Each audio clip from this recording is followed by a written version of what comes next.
Let me make sure I get the right folder prompted, because that is for the Daily Cup of Genre, Yeah.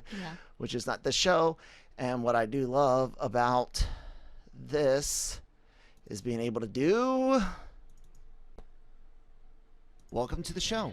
Today's episode is proudly sponsored by Grow Generation, where the pros go to grow. More on them in a bit.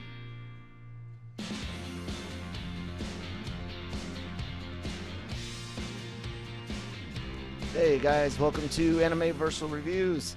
It's time to talk about some anime.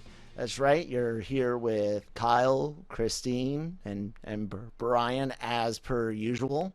Brian, I know for a fact what I'm about to put on the screen has got you so excited. I'm sorry, ladies and gentlemen, that are going to be watching this.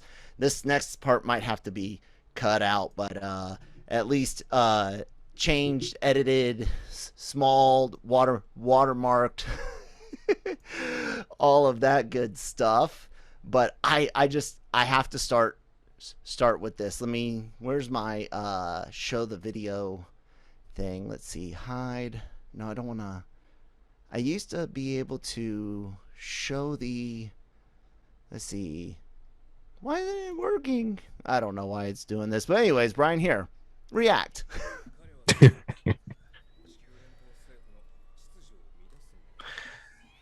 Yes. I don't know why it's got the Hispanic things up on the Netflix thing, but this is Netflix's channel. Oh, it's Netflix Brazil. That's why. There you go. Oh wow, I can't believe I did that. Anyways, excited, dude. Hathaway's coming to Netflix. That's the whole point. This is a brand new film in the franchise. This is the UC, universe. It's going to be a trilogy of films over the next, I don't know, year or two, or well, we'll see. Hopefully a year or two.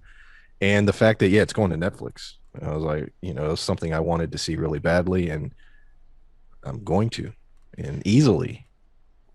Yeah, dude, like literally I'm my VPN's not on or anything. Is like I don't know why. I type in literally Netflix Gundam Hathaway, and the only things that pop up are like Netflix Indonesia, Netflix Brazil, Netflix anyways, guys.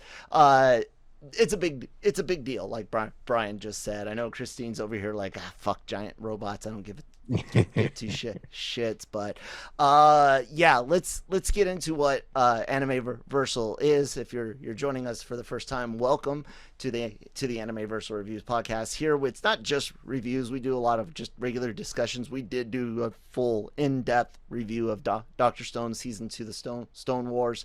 That was a lot of fun. We are looking for a new show maybe in the upcoming fall season, maybe to follow together and do another or maybe summer season, and follow together, but we'll see what's going on. Today we're going to talk a little bit about FLCL, Fooly Cooly, something that especially for people our age and maybe our immediately younger and or older siblings, was a huge deal in the early 2000s. And let me introduce everyone that's here. To my immediate left is my significant other, Christine. How's it going? It's going good. And then way to our, I guess, map left is Brian. Hello. Brian has a channel on YouTube called PulpMythos. Does a lot of really cool reviews, a lot of niche things that you guys might be into. So please check that out. But before you do that, of course, since you're already here on the LRM Genreverse Podcast Network, our YouTube channel, go ahead and hit our subscribe button first. So, guys, that's the house cleaning. That's the botched Hathaway Brian thing. I don't know why Zoom didn't want to give me the video option. I'm gonna blame Netflix Brazil. I said Netflix Brazil. Okay, it's not like when I say I blame the CCP and that. Never mind. Anyways, FLCL. This is such an interesting show to discuss because this is this is one of those shows that when it came out, I know my immediate thought was like, okay, this is the epitome of anime. Like this is it. Now I've reached elitism because like Akira, I don't know what the fuck I just watched. Yeah. But I know it was really, really, really good. And I think a lot of people had that reaction.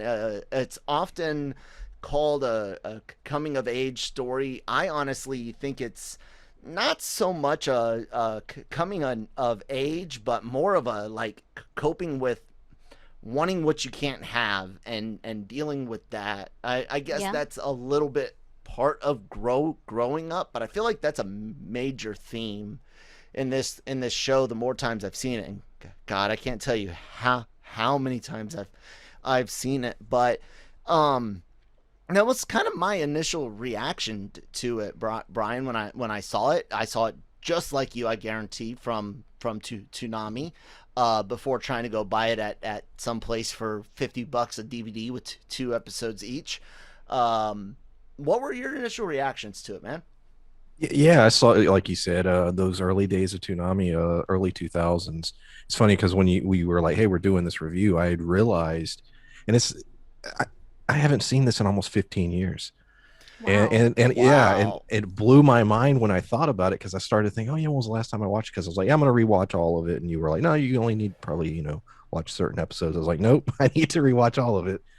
Um, yeah, it was one of those things, like you said, it was you. I remember why I think I could have watched it with you at one point. I watched it with a lot Probably. of different Yeah. friends in those early days, and then it used to come on a lot. They would marathon it, and so I remember going to sleep to it several times, also Mhm. watching it. So it was for a handful of years in the early 2000s. I saw it several times, but yeah, it has been a long time, and revisiting it, wow, yeah, it holds up very well.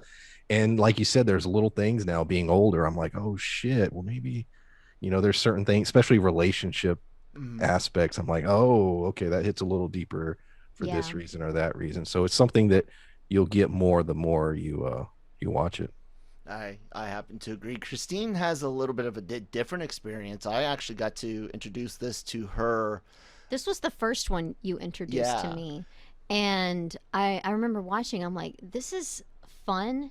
It looks so cool, but I'm having such a hard time following it because it's so wild and random at times. So it's like, you're still trying to focus and try to figure out what the hell's going on. And but yeah, it held my interest, of course. It's also And the first manga she read because she asked to get the manga. I think maybe I don't know if you wanted to try to understand it better or just see it differently, but mhm, those were the first ones that you'd ever read as well. yeah. Yeah, I forgot about those. Yeah, that was a very long time ago. Um, but yeah, loved it, and I was like, I can't wait for you to show me something else. Because I remember growing up, I was like, I tried Sailor Moon, and just wasn't for me. And I was like, Yeah. well. So, but this one, I was like, okay, give me another one. Yeah, absolutely. We like this so much we've actually both have got freaking Conti and or Adamus, however you want to look at it, tattooed on us, and I've got Naoto on the rubble of Mabase City with the iron in the background, and Christine's got this really cool composite of a couple inch images of Conti like up in the sky with his wings on, right? Yeah, and the birds. Yeah, and the Yeah. bird. Yep. So it's a really big deal. When you first watch it, like I said, a lot of people. It's only 6 episodes, and the general story is Naoto's a young man. They say grade school, but it's different in Japan. I think he's what 12, 13, something like that. I think he's Because 12ish. yeah, Yeah. because Samaji Mamimi's 16 or 17, I believe, because she's high school and his older brother is a little older than her. But anyways, he's in that phase where he's too cool for school. He's too mature for his older friends. He's kind of gone off on a different path of mental growth, if you will. While a lot of his friends still want to goof off and have 12-year-old fun, he wants to kind of grow up, but he's still a kid. He doesn't like bitter drinks. He likes sweet drinks. He doesn't like spicy food. Like they make all these points out about him wanting to be this adult character, and yet he's still got all these childish things about him. Yeah, and some immaturity as well. Not just childish tastes. Yeah. When it comes to like food and drink, but yeah. Well, nothing's more immature, Brian. You work with kids all day, so you see this type of behavior all the time. But nothing's more immature than thinking that you are mature. Yes. So Naoto, he goes about his daily business. A strange girl ends up hitting him with a bike and is able to pull robots and eventually instruments and things out of his head. The girl that we mentioned, Samajimi Mamimi, is his brother's girlfriend. She kind of uses Naoto as like a placeholder while the brother's in America playing baseball. Yeah. Naoto meets Haruka, the girl that gets hit and pulls shit out of his head. He gets conflicting feelings with her. She toys with him. Also toys with his father, and apparently the Protoss are alerting me of a nuclear launch being imminent. Hold on, I gotta send a probe out, and then I gotta send a zealot. No, I need a Dragoon. Okay, Dragoon's got the probe. We're done.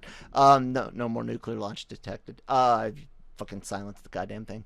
I always hated that shit. Like when the ghosts, like when people are really good with humans in StarCraft, and they get like 6 ghosts lined up in different places, and you think you found the nuke, and then you killed the ghost, and then something else blows up. Fucking pisses me off. Anyways, so you got Haruka playing with emotions, and then you've got this other female character. It's almost like a harem anime. Hey. Yeah, you have this other actually. you have the other female character, Nina Mori, I think is her surname Nina Mori. She's the mayor's daughter. She definitely has feelings for Naota and has a jealousy issue, and she's also kind of like Naota, where she also thinks she's more mature, but it comes more from like her experience and place in life than anything. And at the end of the day, Haruka is after a power held by Adamisk, the Pirate King. Believe it or not, guys, the story is as crazy as it sounds, and is as almost as irrelevant as it sounds, because when we get down to it, it's all about the relationships between these people, which is really what makes this show so fucking cool. Mm-hmm. And at the end of the day, Naoto's able to embody Adamisk, release him. He's been captured by this corporation. That's why Haruka's trying to pull shit out of Naota to get Adamisk out, to get the power herself. It's a big moment when Naota accepts that power, goes up to her, and then releases it and says, "Go get it, bitch." Yeah. And that's the general gist of the story. So let's start talking about some of these relationships. Brian, you were the first one to bring up the word. Pick one and start talking about why it really interested you watching this show, especially this time around. What you picked up on? The Mamimi, is that how you pronounce it? That one is a very interesting one, because there's this whole idea of, like you said, you're the placeholder, and the more the episodes progress, that dynamic of where he starts asserting, like, you know what, yeah, let's do this, or hey, what are we doing? And she looks at him as his older brother. Mm-hmm. The more that he is asserting himself as who he is, she doesn't like that. Mm-hmm. And by the end, and also I don't know why the cigarette thing. He describes her. The smell, it's like you can almost smell it, like every time you see her, it's like, yeah, she's constantly smoking cigarettes. Let's also talk about, I mean, it's not as tied to the relationship, but the whole fire thing, like that's some wild shit, and I forgot how crazy that was in the rewatch when I was doing the rewatch.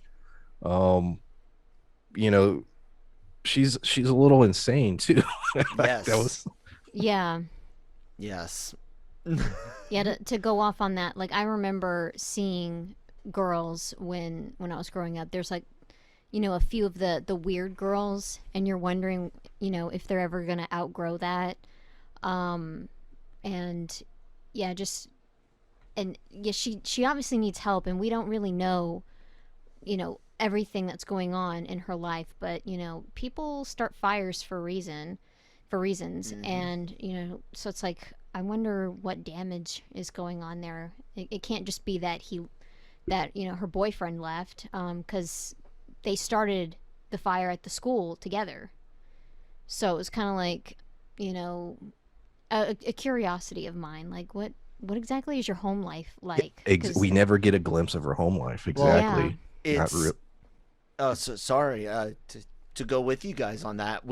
I always assumed the brother was sent away for baseball, like that was his out from like trouble, and here she is left behind. Yeah. Basically, that's kind of what I got.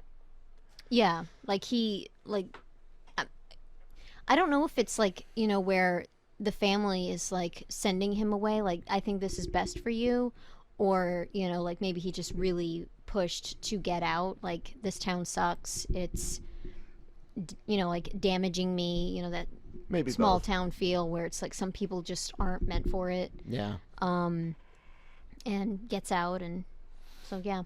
I think my favorite relationship this watch around, and I definitely I watch this probably once every couple of years. I'll watch all the way through, whether it's used to catch it on Adult Swim, like back when I was in the army, or just because I've got it on home video and Funimation, of course, and um, I found this time I watched Haruka and Naoto more than anything, Yeah. and not just her manipulation, but his actual growth and acceptance.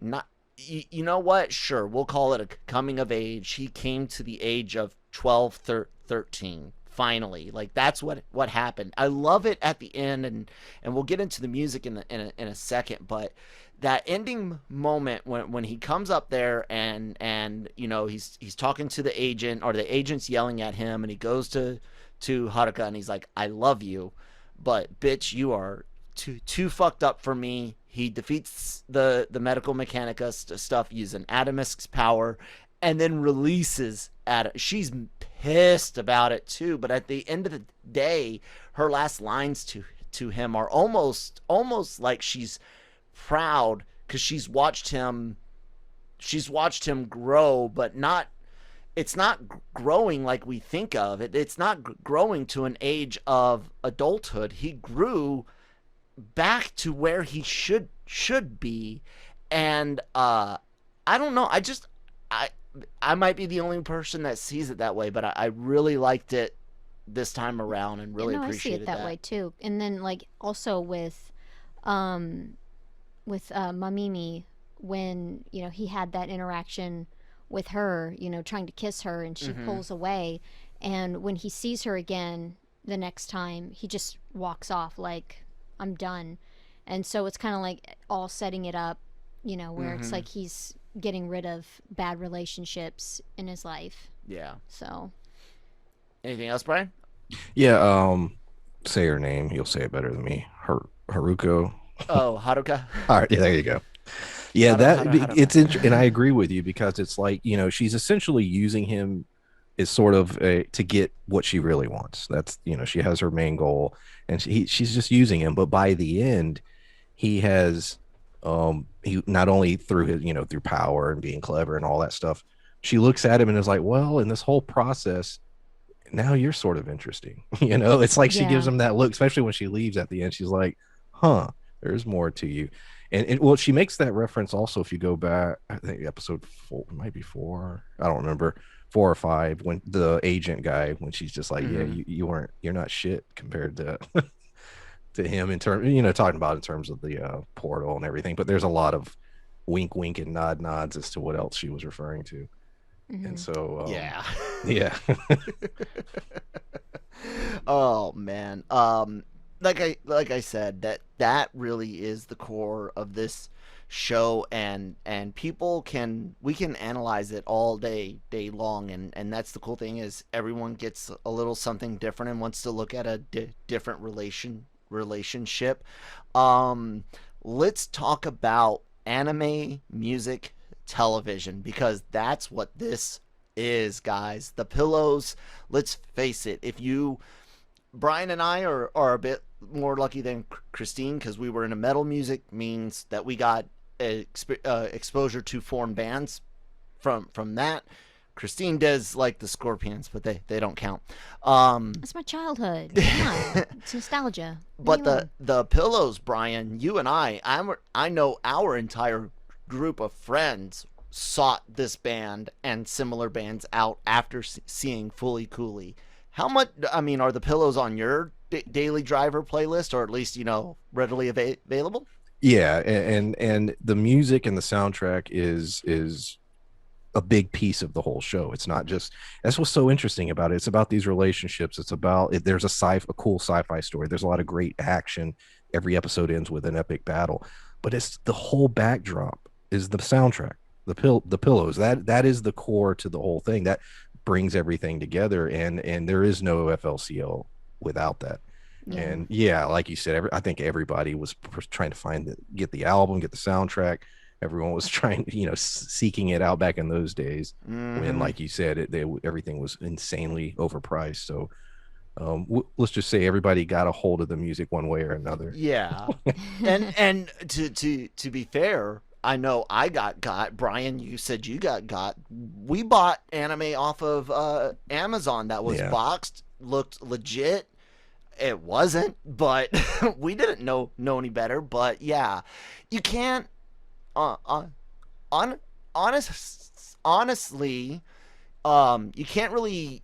I mean, look, most anime people have pirated. They have just simply nature of the beast, because here in the West, It was the until only way. It's exactly. easier now, but no, in the 90s and early 2000s, that was the only way for many shows. And Brian, correct me if I'm wrong. Even when you started seeing more anime on DVD, you were still renting as much on VHS to copy as you possibly could, weren't you?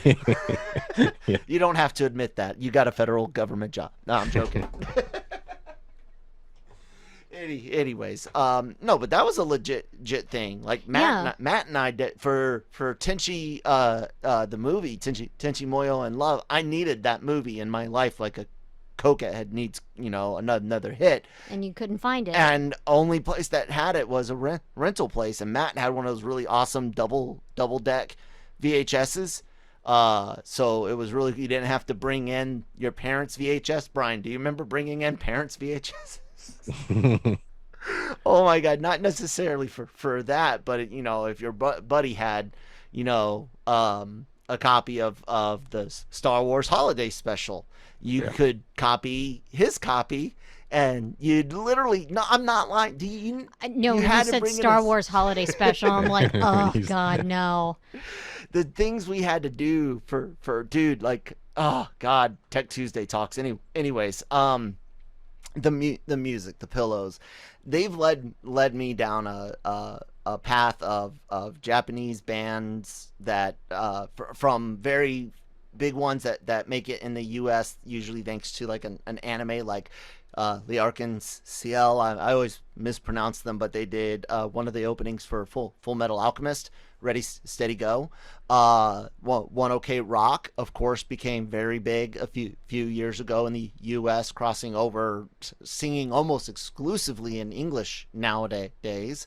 And then like other bands where I'm like, Acute, Molmot, Sim, even though they're kind of iffy, and then some bigger names like Bump of Chicken, Radwimps, which God, if you're a fan of Makoto Shinkai's movies, Weathering with You or Your Name, you know who the Radwimps are. They did the soundtrack, and Brian is is that not just freaking amazing music too? Oh yeah. The thing I'm getting at is like anime and music really go together. I guarantee you, I've got a name in my brain, an anime name in my brain, Brian, of great music. You tell me what you think. Like a great anime with music. A great anime with music. Yeah, Show or movie. I mean, show like show. one of your favorites, and it's not necessarily like a Pillows type, man. A show. Because my favorite ever is Howl's Moving Castle soundtrack. I was Yeah, it thinking was something fun. really cool like Cowboy Bebop. Oh yeah. Yeah, like how Um, music's used in ways like that. that's that's a very iconic opening Mm-hmm. song, and it's gonna carry through the live action series. Yes. Yeah. Yes, which is kind of why I brought it up and why it was on my mind. With the Pillows, not only does it fit, they do reuse songs. The band existed since the late '80s, so Yeah. this comes out in 2000. It's the multimedia project, the manga, the OVA, and the light novel, all come out really close together between 2000 and 2001, and then in the U.S. Released by 2003, I believe it was 0203. So the Pillows have been around for a while, but I just, dude, not just the songs from here, but every other album. I mean, my favorite song, uh, um, uh, Twilight. What's the rest of the words in the title? Thank You, My Twilight is like Oh, my yeah. absolute favorite song by them. That or maybe 1989, which has an anime uh, music video. Yeah. That's phenomenal. Christine, what about you and the Pillows and getting to hear Japanese rock? Like that's your style of rock that your dad likes too, even so. Yeah. For me, it was just like, when I first heard all of this, it's like, you want to find more. And what's great about anime is you'll dig for music, and you can find an anime attached to it sometimes, or like you watch an anime and you're like you want to look up that band. So it's just something really special about the way Japan does their anime and their music. It works so well. And yeah, just you dig for more, and the Pillows is one of those. And yeah, you just keep looking for more. And then what's great about the Pillows is they've been around for so long, so there's a lot to listen to. There is a lot to listen to. So, yeah, let's carry on. So there was one other big thing that this show did, and I think it's because of the time that it came out. You and me, Brian, you graduating or already graduated, me about to graduate senior year when this comes out. We've now been beyond Gundam Wing. We're beyond Dragon Ball Z's Cell Saga. We're knee deep in like our last conversation you and I had, which you guys should check out, our discussion on the rise of anime in the West. And no fall, there was never really a fall, but there was definitely some changing of the guards and stuff, and it was a really fun discussion. But at this time, this is coming out, man, and I can remember the shirts, the merchandise at Hot Topic, the ridiculously priced DVDs.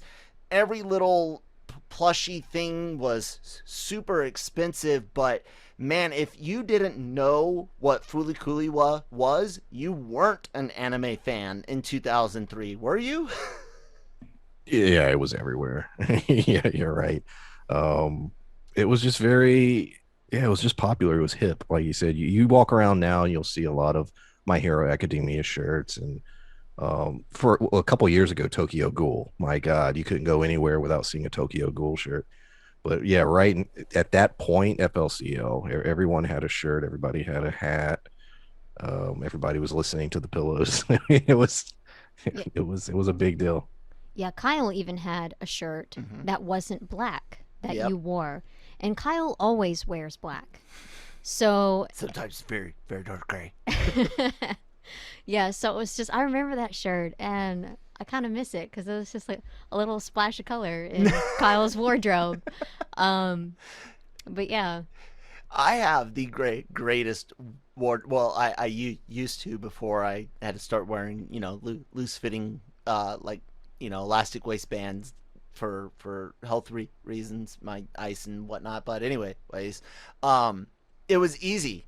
I had nothing but black t-shirts. It didn't matter. It was gonna be comic book, a band, or back in the 2000, some silly phrase, right? hmm And then like 8 pair of khaki Dickies, Brian, true or false? Yeah. And then like 4 or 5 pair of the exact same blue jeans, because that's just how I was. So I yeah, never had. It was, is it hot or cold? That was shorts or blue jeans, yeah, and then it's just grab a shirt. It doesn't unless I was going to something like, oh, I want to rep Newfound Found Glory at this show where this band that used to open for them is now headlining or something. So, anyways, um, Christine, you kind of missed out on seeing uh the rise of this in the anime culture, because me and you get together a little bit later. Did you see anyone else at school, like in your age group, that you could hear talking about it at all? No. So no, they were, I guess, talking about other things, doing stuff that they weren't supposed to, and part of it is because of your graduating class. Um, like I'd hear people talk about parties and stuff when the teachers weren't around, because when the class of '03 left, things went down fast and it sucked being in your wake. I hated life at school. But yeah, Brian knows it's true. Yeah. yeah. So like all y'all sucked. Anyways. Yeah. But yeah, I don't remember hearing them talk about We it. I remember lived. seeing it in the stores. But yeah, like of course we had like dress code and Yeah. um, it just, things were kind of So strict after you guys. let's take a quick word from our sponsors, and then I'm going to ask Brian about the kids today, because he really surprised me on our last discussion about how much old anime is being watched. So, quick word from our sponsors over at Grow Generation. Take it away. Grow Generation, where the pros go to grow. For all of your cultivation needs, Grow Generation has the right products, service and staff to make your grow successful. Go to www.growgeneration.com, where the pros go to grow. God, man, the Daily Cog has got some great funky music, doesn't it? Thank you Yes. guys. You guys should check out the Daily Cog. It's a LRM Genreverse podcast daily show, Monday through Friday. Subscribe, share, follow. Brian, kids today, are they talking FLCL? Are they listening to the Pillows? Do they know it? It's not one that I've seen talked about. Bastards, burn them all to the ground. Yeah, thinking about it. No, it isn't. There are some more like I think I told you, Yu Yu Hakusho was one. It's some young people are starting to experience now, but no, FLCL isn't particularly one, at least where I'm at, but maybe in some circles it is. Yeah, I don't know. That's weird, because I know that retro things, I know that rock, even that garage rock sound is apparently coming back. God forbid. I don't want any more hives, kinks, fucking vines, bullshit coming If it'll through. get kids writing music, I'll suck it up and take it, even if I'm not into it. Because for so long they've just, I would say the last 10 years they just haven't created music, at least Yeah. from what I can tell, and they're starting to now, so Yeah, you've shared a few bands with me, but again, guys, there is a legitimate, if you are okay, so especially if you're into rock and roll and its subgenres, so anything ranging from metal to pop punk to pop rock, the whole spectrum, ska, Japan, guys, is an untapped market of bands that are sound great in native Japanese. Some of them do really well with English. Some don't. But literally, if you're dry on music, start breaking borders. There's an oasis out there. Oh God, yes. And Radwimps, Bump of Chicken, Bradio. Oh God, I'm gonna show Brian the Bradio video after this. But anyways, definitely really cool thing. So that's weird that's one that they're not into.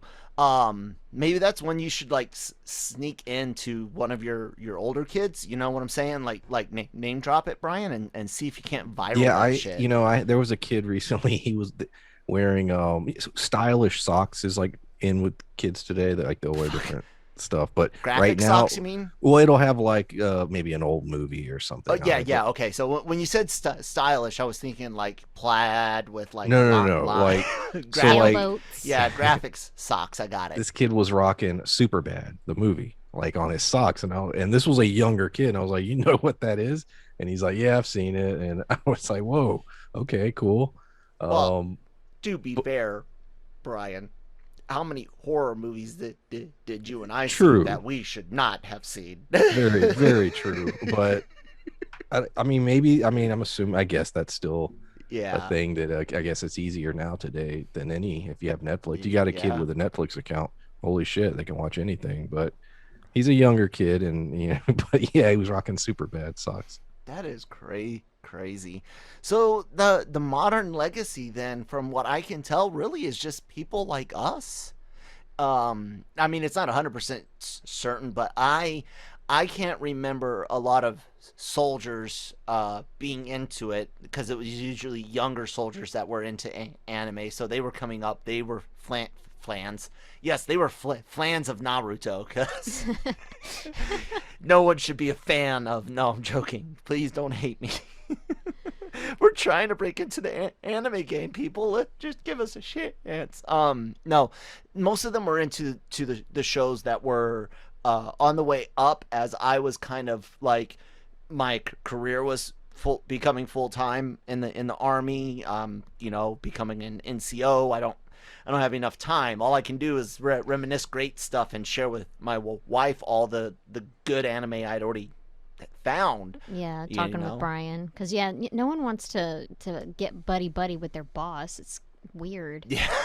Especially in the army, because they're not afraid to yell. So it's like, well, not just that, but there's a reason for it's there's that too. But it's just kind of like, this one thing is like, I remember like the bosses that I had that yelled at me.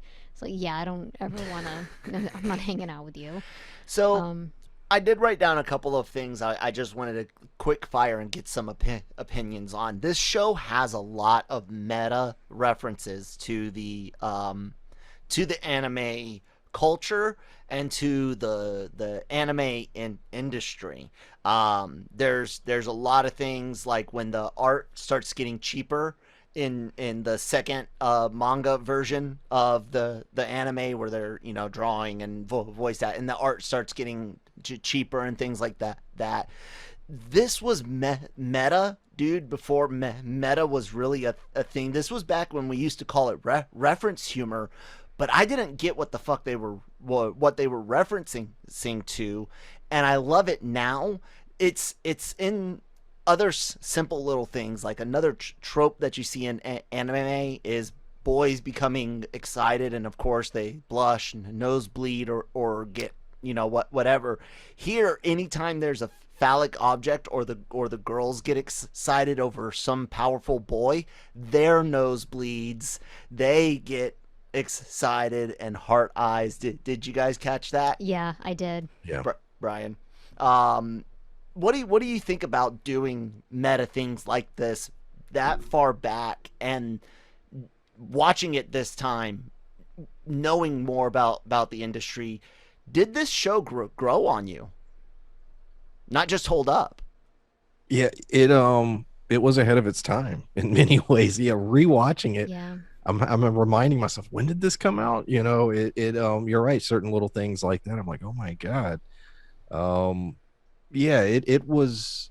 I got more out of it this last time watching, or I just watched the last episode today. I got more out of it than I did back then, and I also think just getting older, you know, you see certain things differently. You have different life experiences, and like I said, relationships is a big core to this show. So it's definitely. I hate to say this. This is sort of a cliche thing to say, but it's like you have to watch it multiple times to Yeah. get it. But it's just true. This Yeah. is an anime that you need to watch more than once.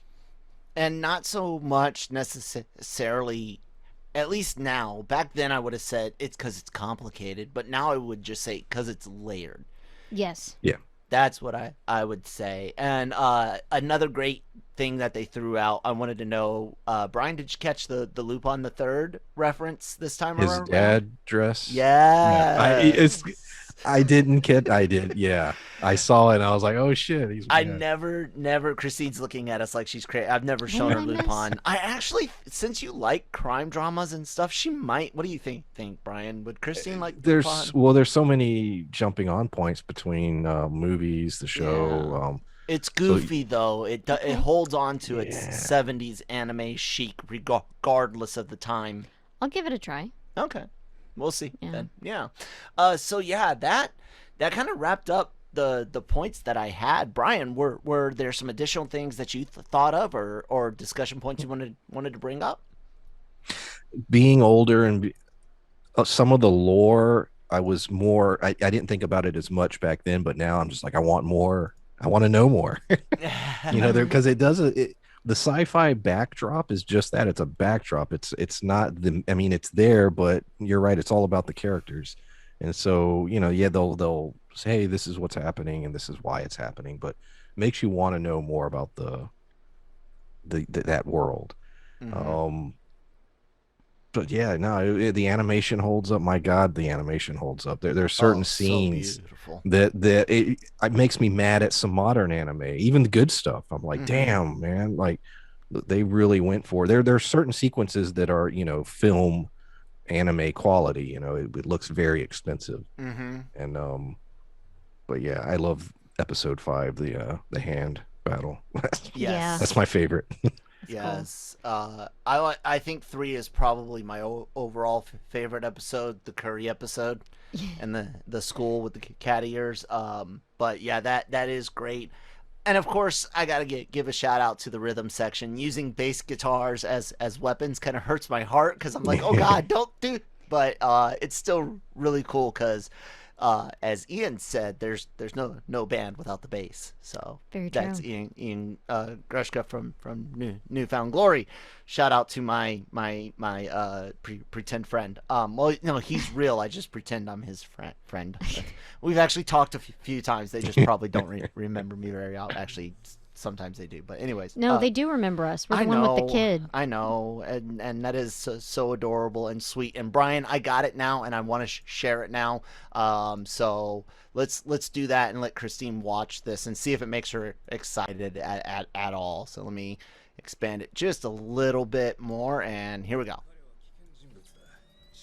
It's like, what is this? And this is how CGI anime should look. Yeah.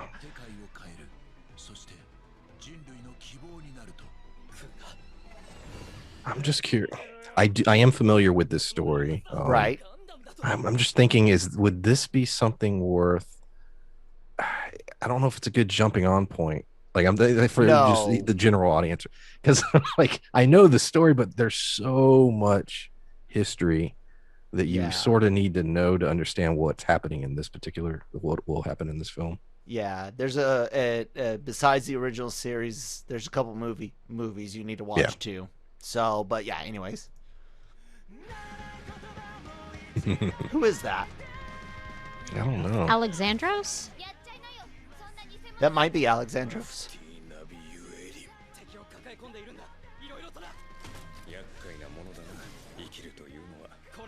I love this animation, man. Oh, I do. yeah. Gorgeous. No, that's not Alexandros. No. Similar Yeah. style, but yeah. Fireworks! Cock blocking fireworks. How much you want to bet, Brian? It's anime. It's cock blocking fireworks. I know that has to really have made you. Did you know already when I texted you? No, I did not. So when I texted you, what was your reaction? Oh, I was like, good. I'll get to see it. I mean, we talked about this on several times.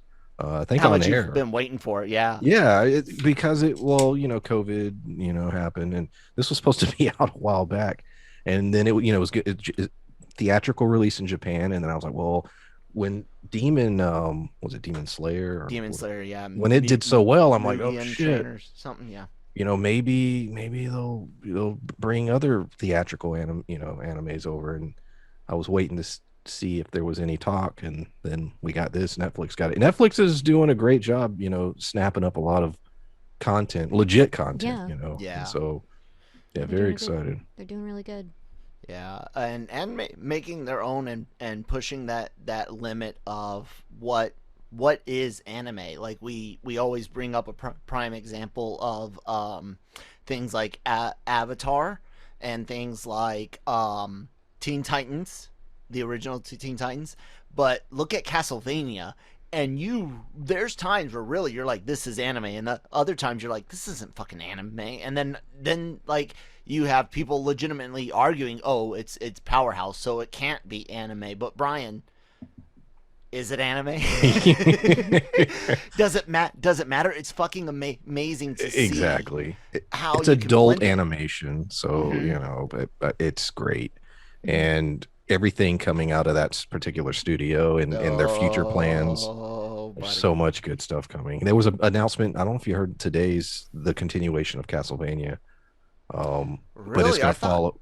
They just announced it's a spinoff, and it'll follow.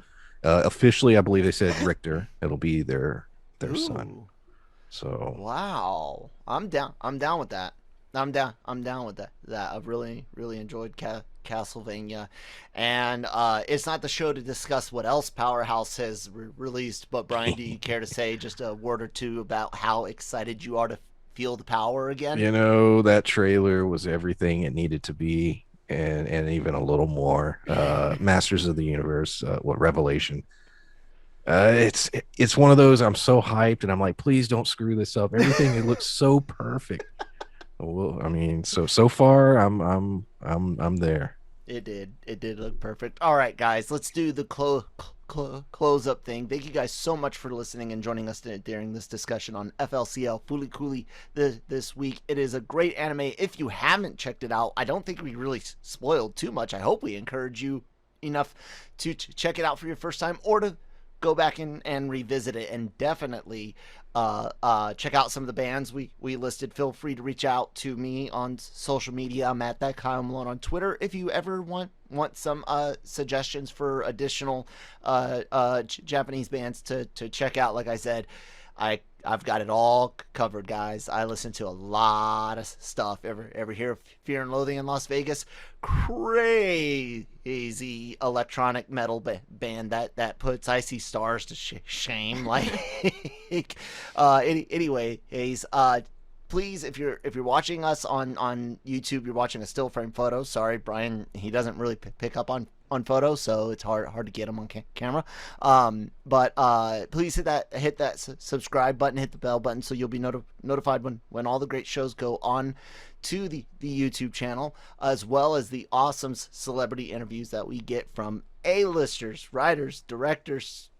We've had Gal Gadot. We just had crap, I wanted to say his name because it's a big deal, but I forgot. Got it. Just go to the YouTube channel and check it out. We got a lot of really great ones. And then of course check out wherever you get your podcasts from. Google, Spotify, Apple, SoundCloud's pretty cool because our curated playlists are available to you. We're not sponsored by them, but hey, SoundCloud, if you wanna, please subscribe to all of that. Brian, please tell the people about yourself. Oh yeah, you can find me on YouTube. The channel is PulpMythos. That's one word, and currently doing shows like Why Women Kill Season 2. All right, Christine, she writes for the website. Yeah, you can read something, leave a comment, Maybe eventually I'll make time to set up social media. I do have a Facebook, but I haven't touched it in so long. I need to shut it off and just open up a Twitter. There you go. Yeah, so eventually. All right, guys. Thank you so much for listening. Keep your eyes out for that midnight run. It's coming up. We'll talk to you next time.